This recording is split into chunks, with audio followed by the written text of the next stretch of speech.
Thank you for everybody for tuning in once again to Coder Conversation. Today we have Uncle John III, recording artist, entrepreneur, much, much more. Man, it's a pleasure to have you on. Appreciate it. Producer extraordinaire, first and foremost. Only an artist when it comes to the South Flora albums, which we'll get into, but producer extraordinaire for sure. I'm in the building. Yes, sir. Awesome. We also have co-host Brian Russick. How you doing, Brian Russick, professional drummer, drum teacher based out of Suffolk County, Long Island, New York. You can find me on the web at brianrussick.com. So yeah, Uncle John, you just released your album.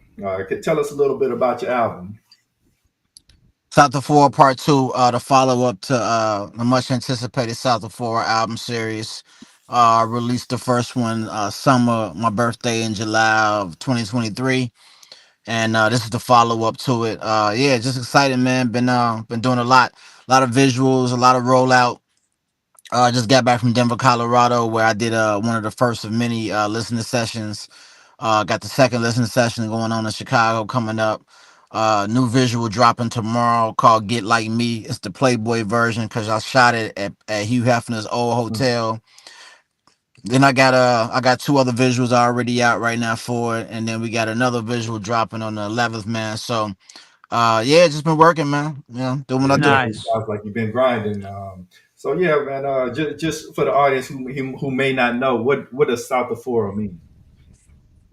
It's basically the aura of a South Sider and a Chicagoan. So I just took that South Side and aura and then put South of Forward together, man. Just wanted to create something innovative and something of my own. I'm always creating brands and coming up with new ideas and new movements. I've always been building brands forever, so South of Forward just represents another chapter and another realm. Awesome, man. Y'all checked out a few of the tracks, man. It's really smooth. Would you say like that's kind of like the vibe that you're going for? Real laid back, real smooth. Just Okay, hip hop. I don't want to describe it or box it. I'll just say hip hop, in its purest form, and whatever you get from that. That way we're not just like um calling moods on the entirety of its existence. There's every type of vibe.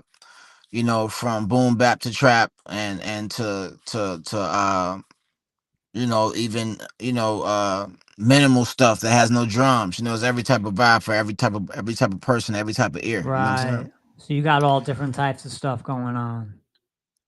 Yeah, yeah. I'm big on embodying full length projects and making sure that the piece of artwork is it's not Yeah. repetitive. So anytime you listen to a project from me, I just make sure that there's not two songs that are alike on Yeah. it. There's it's gonna flow where it has its own Yeah, I get you. That's existence. important for sure. yeah. Yeah. Who would you say are your influences? I hear like a little bit of Kanye, a little bit of 50 Cent. My influences personally are Miles Davis, Outkast. I'm a big fan of black exploitation. And my city, Chicago. You know what I'm saying? Yeah. Yes, sir. Can you walk us through a little bit of the track list and give us the story behind it? So, for example, Double Park. Yeah, Double Parked is like if the thing with the South of Four, if you follow the album releases, I'm into old school vehicles. I like newer vehicles. Obviously, I'm driving newer vehicles, but I like old school vehicles. So Double Park kicks off the album, same form of fashion as South of 401. Soulful intro.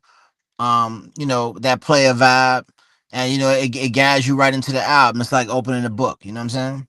Yes, sir. So I see a song titled Max Julian Theory. So, like you say, black exploitation, the Mac. Yeah. Yeah, so with the Max Julian theory, every South of Four album I got coming will have a theory record. Last album I had the Ron O'Neill theory. Max Julian theory just follows up in that same path because You know, a lot of people love the Ron O'Neal theory, so I came with the Max Julian theory. You know, just celebrating those legendary figures.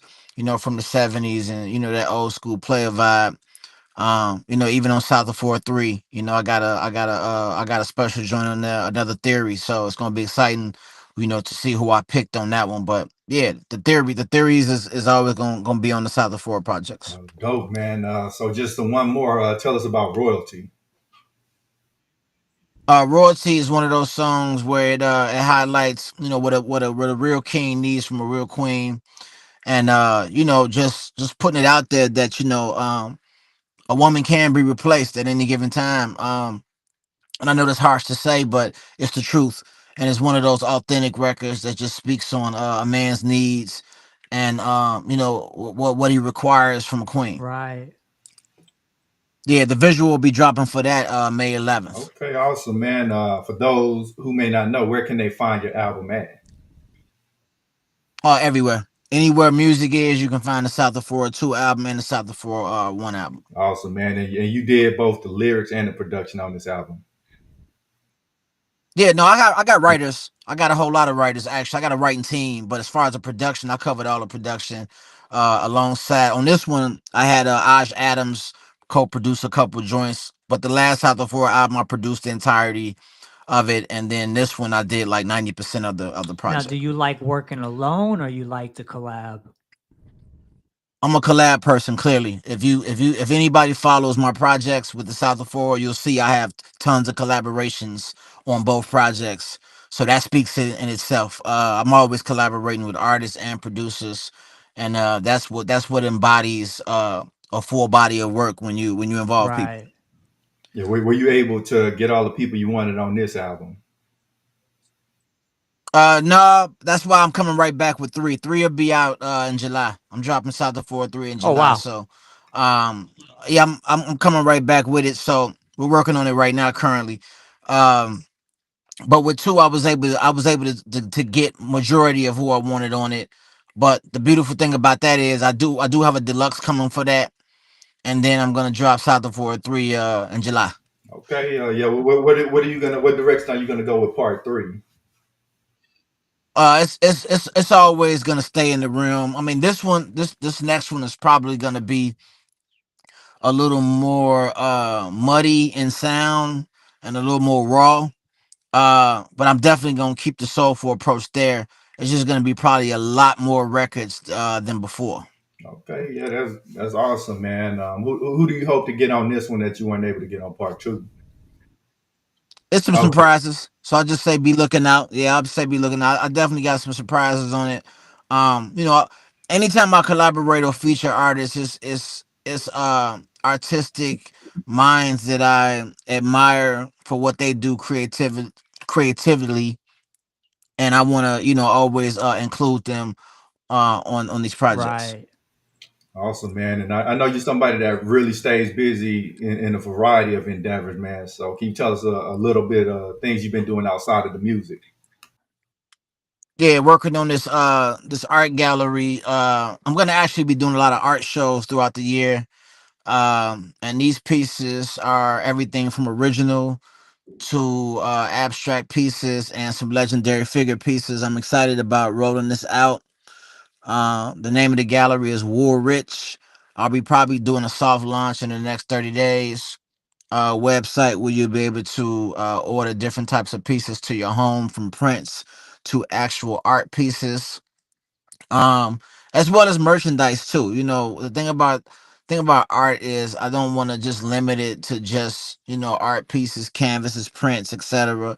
I want people to be able to experience this art in the form of a keychain, hoodie, t-shirt, etc., That's etc. awesome. How did you get involved in that? I've been in art since I was 8 years old, so I've always been someone who's either sketched, had a vision for art, drew, did a little painting. I won't say I'm an artiste, but I am a creator. So Yeah, creating art has no tape as far as how you do it. It's just about getting it done and having a vision for that's art. awesome. Mm. So is the gallery just going to be like your work, or you are highlighting a variety of different works? of different people? Both. I'm gonna be brokering other artists that I signed to the brand as well as my own work. Okay, yeah, that's cool, man. If somebody wanted to display their artwork with you, are you open to like letting somebody that you don't really know submit their art? Yeah, I'm always embracing talent and always making sure that what they do align with what I have going on. So I'm always open to new talent for sure. Okay, awesome, man. Yeah, just speaking of new talent, has anybody really been catching your ear musically or just artistically? Period. I kind of been focused on what me and my inner circle has been doing lately. But I'm a fan of all music, so my ear is always open. But there's no one in particular right now I'm listening to. I'm just kind of focused on what me and my guys got going on. Okay, and now you mentioned Miles Davis earlier. What are some of your favorite albums from him? I mean, anything Miles Davis. I don't have a specific favorite album from Miles because Miles is also unpredicting person when it comes to like his scale. So Absolutely. that's what I like about Miles. Miles can surprise you with anything from loud jazz to calm jazz. So I wouldn't say there's anything particular from him. I just say all of Miles's catalog is Yeah, I favorite. mean, personally, I love the fusion stuff, like In a Silent Way, Yeah, yeah, Big Brew, yeah, of yeah, that course. kind of stuff. Mm-hmm. Yeah, yeah. What about Herbie Hancock? Is that somebody you listen to a lot? Not too much.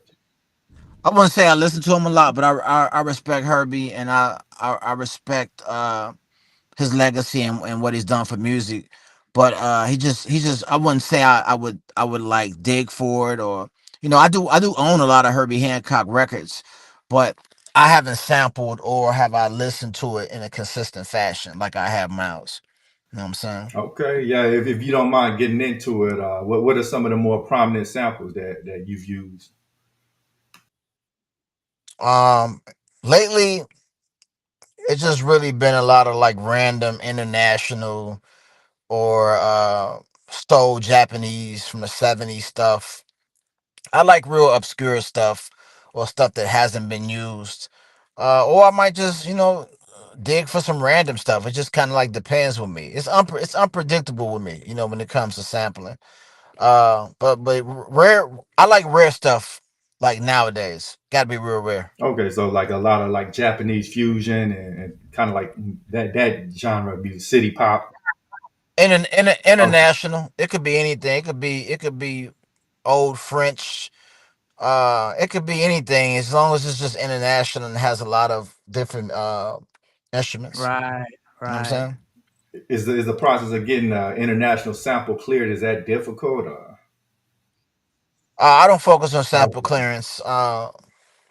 Sample clearance is only uh, it's only feasible in a success realm. So if you're sampling something and it's successful, worry about a sample clearance then. Don't worry about a sample clearance if what you're doing it doesn't have a lot of marketing dollars attached to it or it's charting or it's become a successful song.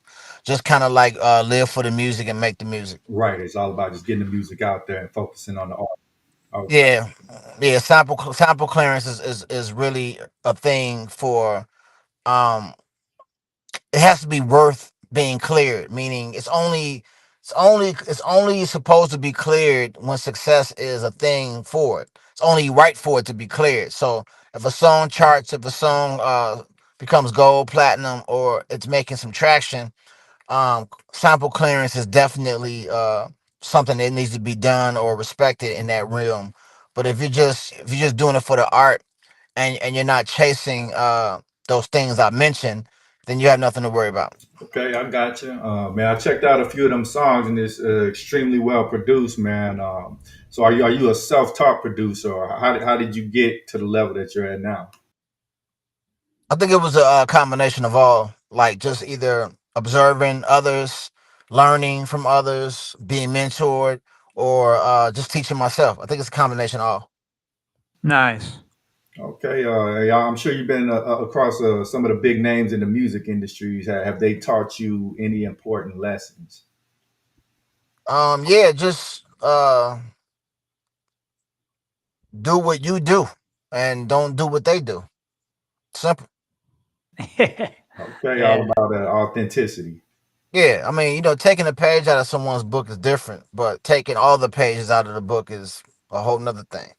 So, you know, just kind of do it how you do it. As far as this genre of hip hop, we're all going to borrow some type of way from each other, but it's all about how you did the borrowing. Okay, you borrowed it, but how did you do it? And that's what makes you stand out. Yeah, I know. We were probably around the same in the same age range, and I know, especially in the '90s, it's all about being unique. You can't just sound like somebody else.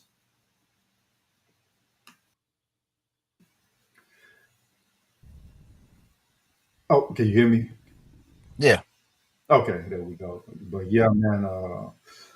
So yeah, I know you really got a strong entrepreneurial vibe, man. Can you get into what gave you that spirit to really handle things yourself? Really just being observant as a kid.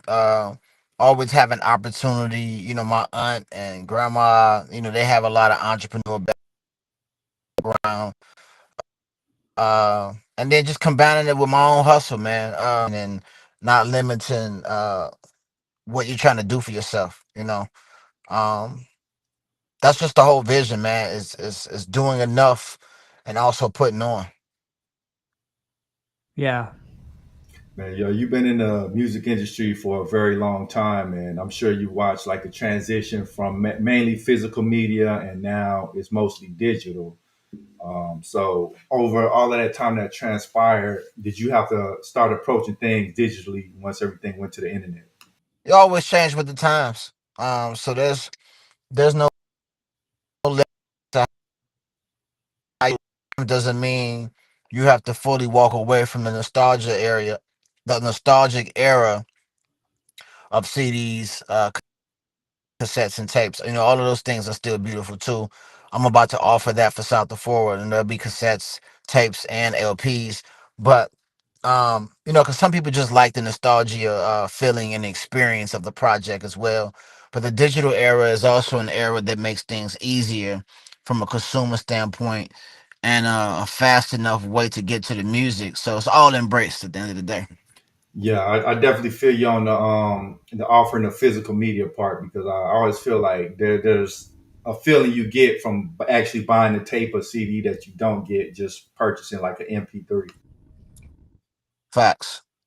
So yeah, but like you also mentioned, the digital era it makes it easier for artists who want to be independent because your music can reach a worldwide audience without. Absolutely. Yes, Yeah. sir. Absolutely. Yes, sir. Absolutely.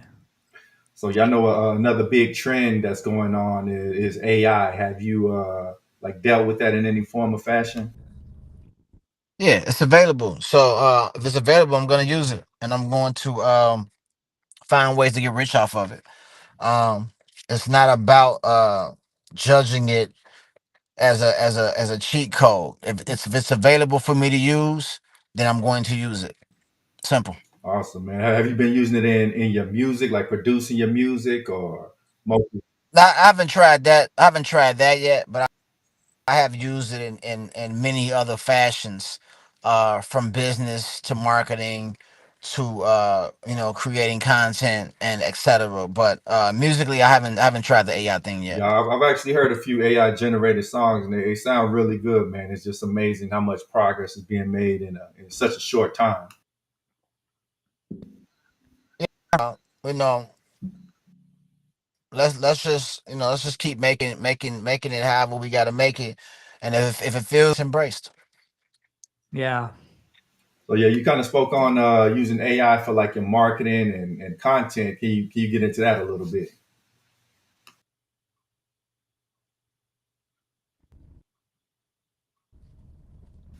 I think okay. Can you hear me? I think we might have lost you for a second. Yeah, yeah, Okay. yeah. I got you. Yeah, no, I was just asking, how are you able to use it in like creating content and some of your business endeavors? Like, for example, I Working on use the like Oprah. I'm working on a mini movie right now. Be a voiceover type film.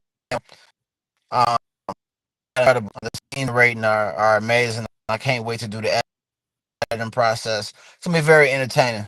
So that's Oh, okay. Yeah. So, how deep have you dived into like the film game? Is that something you really want to explore?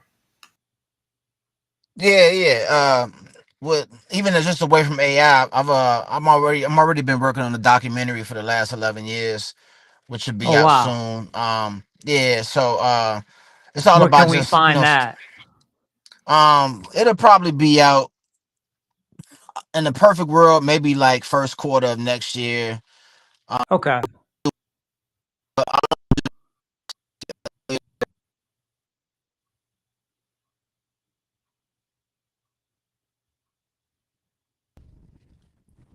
think we I lost. think Can we lost you for a second There we there. go. Yeah, so I want to be able to premiere it correctly and roll it out right, but I'm still in the process of doing it because, with documentaries, you have to continuously document your life over and over again as the turn of events happen. Right. Like I just had twins, so they got to be in there, and it's just that's why I'm glad I didn't put it out in an earlier way. So Yeah. as things progress and I feel like I'm in a comfortable space, then we'll go to the cutting board because it's gonna be like 300 hours of footage. So we gotta really like just make sure it's a very entertaining and thought out process when it comes to editing a wonderful doc. So Nice. um Who do you have working with you on that? a whole team, man. Just a bunch of good creative energy. I always lean towards people who are good at what they do. I might be good at one thing, and then he might be good at another, or she might be, and we just bring all the energy together. Awesome. So yeah, you brought up fatherhood. Is this your first time? Your first time having kids? As far as my great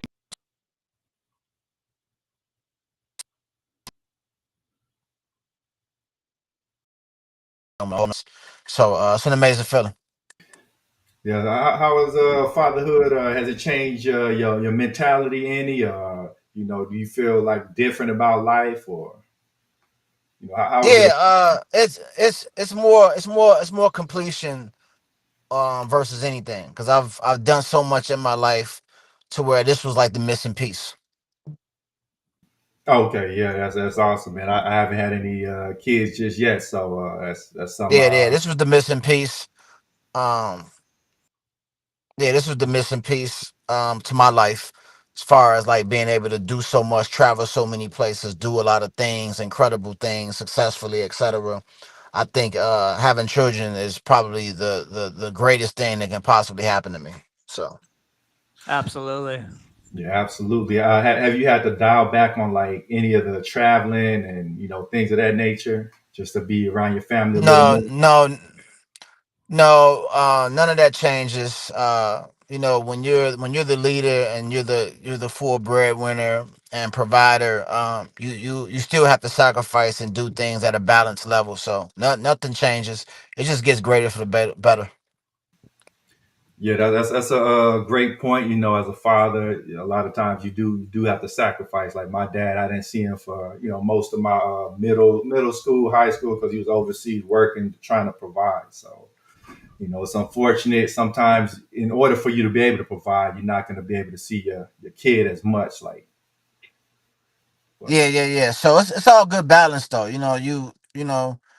Especially at this stage in life for them.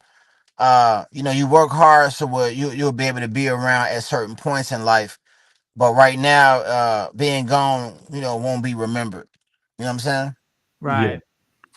So I know it's really important to build a legacy. So what is the kind of legacy that you want to build for your children? What do you want to leave behind? Uh, Everything that involves uh, generational wealth, business, continuation, and just being able to be in a position that I wasn't left to be in when I was a kid from my parents. So Yeah. Right. that's all. Right. It's all about just directing the narrative in a place where doing things you weren't able to doing things for your kids that you wasn't able to be done for yourself. The stuff, yeah, like the stuff that you didn't have, you want to give to your kids. Absolutely. Yeah, can you paint a little bit of that picture of your childhood and contrast it to how you want your kids to grow up? For example, during when I was growing up, gang banging was big, and now it's kind of dialed back. But yeah, how did you grow up? Just for the audience. Same way. I was able to grow up in the South Side of Chicago, make it out of a rough city like that. So it wasn't anything I seen. I seen it all. Grew up in the crack era. So to grow up as a kid in the '80s and a teenager in the '90s, I witnessed a lot. Um, More so, not as much as I know my kids won't see or go through. But I'm glad I went through it so I can be able to have those stories and those tales. You know what I'm saying? And made Yeah, it out. And made it out. yeah, I just wanted to live to see 18. I had a lot of friends dying at a very young age, so to see 18 was a blessing. Oh wow. yeah. You were in one of the hot spots, kind of like a Compton, New Orleans, like South Side of Chicago. It's pretty well known for those kind of activities. Yeah, it's definitely a beast of its own. I wouldn't compare it to any of those. I'll just say it has its own identity for sure.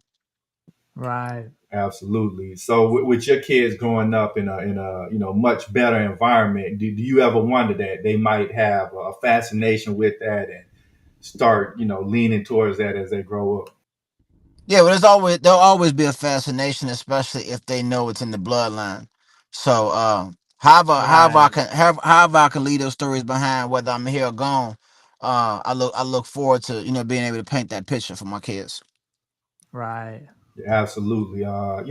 Me growing up, you didn't really see a lot of black lawyers, doctors, et cetera, highlighted. It's often usually either athletics or entertainment, which ain't nothing wrong with that. But like, did you make it intentional to kind of expose? Or well, they're young, but are you going to make it an intention to expose them to like the variety of black success versus just like the narrow confines that we're usually put in? Oh yeah, it's important to be able to educate on every level, uh, academically, and historically. You know what I'm saying? But do it the way Yeah. I want to do it. I'm not really interested in like textbook BS. I just want to be able to teach my kids things that I feel like they should be learning. Everything from nutrition to Black history. Right.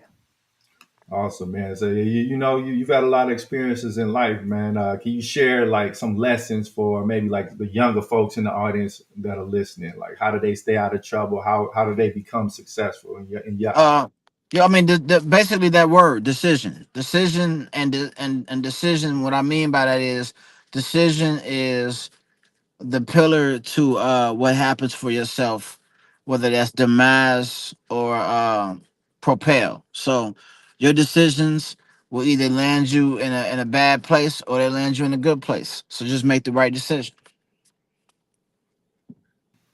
Absolutely. So there's been a lot going on in the news lately. Do you kind of stay away from that, or like have you been following the tariffs and all of those things? I mean, I respect everyone. Everyone has a job to do, whether that's report, whether that's create narratives, or whether that's create fear in the world. But one thing about life is we still have a life to live, regardless of a tariff, a tax, a recession. There's still life you have to live. You got to get up every day. You got to be great. You got to breathe. You got to make currency, and you have to take care of other humans. So none of that deteriorates my hustle or my belief. I just respect it all at the end of the day. For sure. So yeah, we covered a variety of subjects, but was there anything on your mind that you wanted to bring up to the audience? Just be great. Stay away from negative energy. There's a lot of people that are in a bad place. Let's just pray for them all. And you know, mental health's real. Some people struggle with uh, esteem, belief, and some people also struggle with being consistent and figuring out how to do things. So just lend a hand, help, whether that's in the form of verbal communication or physical. Everybody should have some type of point in their life where they experience a win. Absolutely. Brian, did you have any questions? I guess, what was it like for you? Like you said, South Side of Chicago. What was it like for you growing up? What were some of the major influences you had as a kid coming up? No real influences coming up. I just was more of an observer, so I observed everything from fashion, what my cousins wore, what was the latest gear. Like I said, in the '80s and '90s, it was a little bit different. So I got to like really witness some great times, Yeah. sports wise, music wise, uh, Well, the gang banging. 90s, yeah, like you said, the Yeah, 90s was so crucial, yeah, pivotal. yeah. Gang banging was always around. So I had the gang bang to survive in high school. I had to pick a Okay. side. I had to be involved, but I made it out of that. Um, you know, by the grace of the Most High, I was able to pivot my way through the streets and just kind of like focus on what I wanted to become. You know what I'm saying? So that's pretty much what it was like. No, yeah. I mean, But I've it's always been out. creative. Yeah, I've always been creative since a kid. I've always created something. It doesn't matter what it was. I was always creating some type of fashion or doing something to my jeans to make them look cooler or drawing or Yeah. always been art, music, and fashion has always been a part of my existence ever since I was younger. Yeah. Sounds like you're blessed with a lot of creativity. Yeah, and I'm just getting it all out in a bigger form now that I've sat back and learned the business.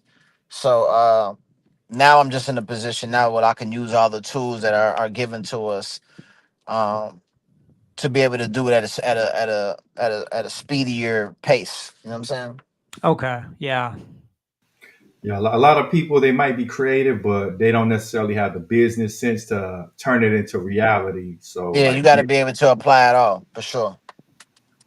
yeah, like can you give somebody advice? Say they want to create a clothing label. They got some cool designs. They created some samples. Where do they go from there? Research, go and do heavy research. Uh, Go and find out learn fabrics, learn cut and sew, not just print, and learn ecosystem and the know-how of sales and marketing and funnel and how to direct to consumer sale and how to be a great voice and a proud person of your own brand. Okay, absolutely. Like, would you recommend like reaching out to micro influencers, sending them your gear, have them wear it? How do you? It, it's what works for one person don't work for the other. So True. I would always say don't do something just because that's what somebody else did. Right. If it works for you. But if I'm not saying don't do it, but I'm saying don't go to it just because that's like the most cliche idea you can think of. It's way more other ideas than just doing what someone else did before. Like when Virgil made Off White, he had everybody wearing it, but that don't mean you gotta have everybody wearing it too. You can do something else that Virgil didn't do, and then now you change the game because you did something that he didn't do. You see what I'm saying? Just because you get a clothing line doesn't mean you got to go do the exact same thing or use the exact same formula. That's all I'm saying. Right. Right. Right. So it's all about experimenting and seeing firsthand what works and what doesn't, and taking what works for you. Yeah, originality rules. Like I say, doing something someone else did is cool, but is that innovative? No. Right. So, what would you say made you want to become an entrepreneur? It's just born. I was just born with it. It's nothing Okay. made me want to become. It's just Yeah.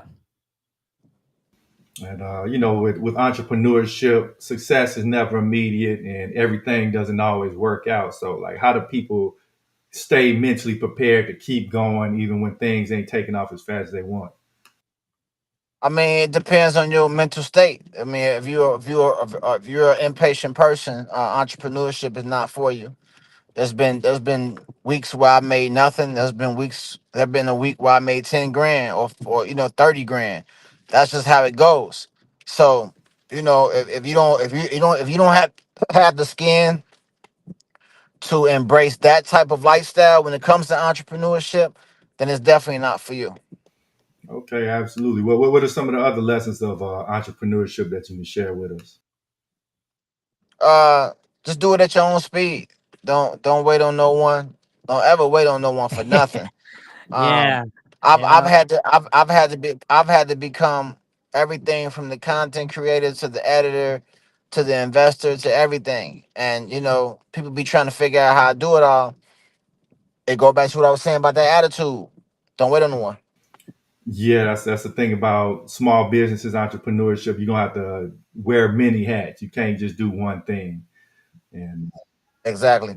I know, like you mentioned, it's not for everybody. So, uh, For at, at sure. at what point would you say somebody maybe need to call it quits? Uh, I wouldn't even say call it quits. I like I say, just be ready. If you really believe in yourself, be ready to indulge in what comes with believing in yourself. And it can take up to 20 years before you be a millionaire. Right. So if you don't have that type of patience, then entrepreneurship ain't for you. Yeah, that's definitely true. So you definitely prefer entrepreneurship to working a job. You always had to more so do it your way. Having a job is also part of entrepreneurship. Mm, It's all about what you do. It's all about what you do with that job. See, a lot of people work 9 to 5s, and they're comfortable in that. A lot of people work 9 to 5s and they're not comfortable, and so they take the uncomfortableness and they turn that into pain and passion. And then they become something bigger. Right. There's people that work 9 to 5s, just to save money to become bigger than the person that's paying them. So it's all about your mentality. yeah, Perspective. Yeah. great Perspective. point. I don't often recommend somebody just quit their job to jump in the entrepreneurship pool. Sometimes, you just do it gradually. I mean, I've taken the sacrifices, but everybody doesn't have the willpower to take the sacrifice. Right. I've definitely taken that sacrifice to leave a 9 to 5 and go into entrepreneurship. So Yeah, can you take, it's a hell of a sacrifice. yeah, can you talk about some of the challenges of just going full fledged with the entrepreneurship and not having that backup plan, just going all the way? Challenges could be anything from being broke for a while to self-doubt to resilience. If sleeping in your car, whatever it takes. All of those come with the struggles. Every emotion. Yeah, I know it's for many it's really easy to quit, when things get tough. So like what really kept you going? What made you want to not stop? Belief, self Okay. belief, just knowing I can win. Yeah. And once you started making it, how did that feel? It's a good feeling, but it's also a feeling that keeps you going so that you don't never go back to where you were. Right. Absolutely. So do you feel like, okay, I'm kind of good where I'm at. I'm comfortable and I just want to stay at this level? No, you never get comfortable. Always grind like you don't have a dollar to your name. Even if you have a $5,000 day, go and make $80 on top of that five. Yeah, it's all about staying hungry. So like where do you see yourself growing to? Like what's the next level for you? It's always bigger realms. Being able to put people in a position to do bigger things. You're not successful until you make others successful. Right. So I'm always chasing for a higher grade amount, and just want to be in a position where finances is really not a worry because people have the money right now and they're worrying about other stuff that people that don't have money are worried Right. about. So there's people right now waking up and finances are not even an issue for them, but they got other problems. You know what I'm saying? They might got a lot of bumps falling off on their face or whatever. Like other people, there's people that's rich that deal with There's people that's rich that deal with stuff that the non-rich don't. So Yeah, I know it's easy for a lot of people to assume that because money is their predominant problem. That as soon as they get money, everything else will just take care of itself. But it doesn't really seem that way. it's probably gonna produce more problems, honestly. Yeah, Yeah, I've definitely heard that, and it also allows you to indulge in vices that normally you wouldn't be able to. So some people get caught up in that lane. Yeah. So yeah, like aside from like okay, money and success, like what else is like really important to you? Really just family at this point, and just continuing the workloads and pushing the culture. Those are like priorities. Passion and purpose. yeah. Those are the recipes for I think life. family is so, so important. What do you think, Kev? Super facts. Yeah, I mean, family is extremely important because a lot of times when friends when they don't come through, it's your family that you can rely on, and that's Yeah, gonna carry on your legacy too. Like you want your generation to keep going. Like you don't want to disappear once you're gone. right. Exactly. So okay, let's get into the aspect of finding someone to build a family with. Like you can't just go out and build it with anybody. A lot of problems that come with Right, that. right. So for these young men out here looking for the right lady, what would you advise them to do? Don't look. You know what I'm saying? Don't look for nothing. Let just have your life manifest the way it's supposed to. You'll never find what you're looking for. What for you? That's my answer. Okay, so you just kind of got to do what you got to do, and if God will bless you with it, it'll come your way. Live your life. Let it manifest how it's supposed to. Don't search for a thing. I Okay, like that. Yeah, I like that. so like is that like your underlying philosophy for life and period? Like I'm not necessarily Yeah, looking I for. would say period, not just for a woman or a mate. That's just period. Your life is everybody's life is either a movie, a book, or some type of chapter infused situation. So just embrace it, and yeah, Yeah, I mean that is an interesting point to make because like when it comes to dating, for example, when I tried to force something with a woman, it didn't necessarily go right because you start overlooking things just to have somebody. Same thing with success, like you try to force it, but you can't control the universe. It'll come to you when God's ready to drop it in your lap. facts. And like we're talking about money, like when I was in LA for a little while, I was hanging around these really rich people and I just saw, how miserable they were and how sad they were and you know, you'd think that people with multiple millions of dollars would be like really happy and settled in life, but I found that these people were quite unhappy. They were abusing drugs. They were constantly remodeling their homes, things like that. Yeah, when you don't have anyone to share with, it makes it real difficult. The top is definitely lonely. So Yeah, I've heard of a couple of people that they brought they brought their boys, they brought their crew with them because, like you mentioned, the top is lonely, and you even want to be at the top if you have to be by yourself? I've experienced it. That's why I'm blessed to be able to say I have a family now. But I've waken up, in a beautiful home alone. Uh, with all the plaques on the wall, and it's an emptiness there. So I've experienced jealous friends not wanting to visit because I'm doing better. I've experienced all of those things that come with being at the top. So I know that feeling. Yeah. Yeah, that's a great point about jealousy. Sometimes people are cool with you being at a certain level, like when you're underneath them, they cool, but when you start rising up above, that's when things change, and they don't necessarily want to hear about your successes. And I know, especially in the music industry, jealousy that got to be a big factor. So you have to like, really watch how you walk, so that somebody doesn't start envying you and start trying. Probably all industries. Okay, yeah, I could agree with that. Yeah, it could be somebody at Walmart jealous of another Walmart custom clerk. Yeah, right. So do you feel like someone should dial it back, or just shine however you shine, and then let them be mad? Just be mindful, observant. Go where the love is. Stay away from the bad vibes.